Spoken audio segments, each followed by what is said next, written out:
ఇజ్రాయెల్ని ఇంతవరకు సైనిక పరంగా దెబ్బతీసేటటువంటి చర్యలకి దిగింది, లేదా మానసికంగా దెబ్బతీసే చర్యలకి దిగారు.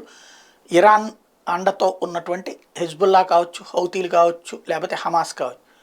సరే, దానికి రిటాలియేషన్ అదే స్ట్రాంగ్గా ఇస్తుంది ఇజ్రాయెల్, అక్కడ వరకు సక్సెస్. కానీ ఇప్పుడు ఆర్థిక మూలాలు, ఇజ్రాయెల్ ఆర్థిక మూలాలు దెబ్బ కొట్టేటటువంటి విషయంలో సక్సెస్ అయ్యారు హౌతీ తీవ్రవాదులు. ప్రపంచ దేశాలన్నీ తమ యుద్ధ నౌకలను అక్కడ పెట్టినా సరే వాళ్ళ కళ్ళెదురుగుండానే అక్కడికి వస్తున్నటువంటి వాణిజ్య నౌకల్ని ధ్వంసం చేస్తూ ఉండటంతో చేతకాక చేష్టలుడిగినటువంటి ప్రపంచపు రక్షణ విభాగాల సాక్షిగా తీవ్రవాదుల పదగట్టనతో ఆ ప్రాంతం దద్దరిల్లుతోంది. దాని పర్యవసానం 5 షిప్పింగ్ కార్పొరేషన్స్ తమ తమ వాణిజ్య నౌకల వ్యాపార కార్యకలాపాలు నిలిపివేయడం.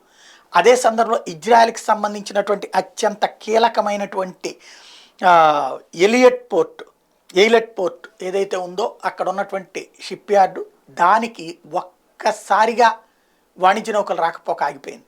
1 కాదు 2 కాదు 85% షిప్స్ ఆగిపోయినాయి. అవన్నీ వస్తూ ఉంటే సరుకులు ఇక్కడికి వస్తాయి, ఇక్కడ సరుకులు అవతలకి వెళ్తుంటాయి. తద్వారా ₹4 సంపాదించుకొచ్చి వ్యాపారం నడుస్తూ ఉంటుంది. కానీ ఆగిపోయింది. దాని దెబ్బ ఇప్పుడు అతిపెద్దది.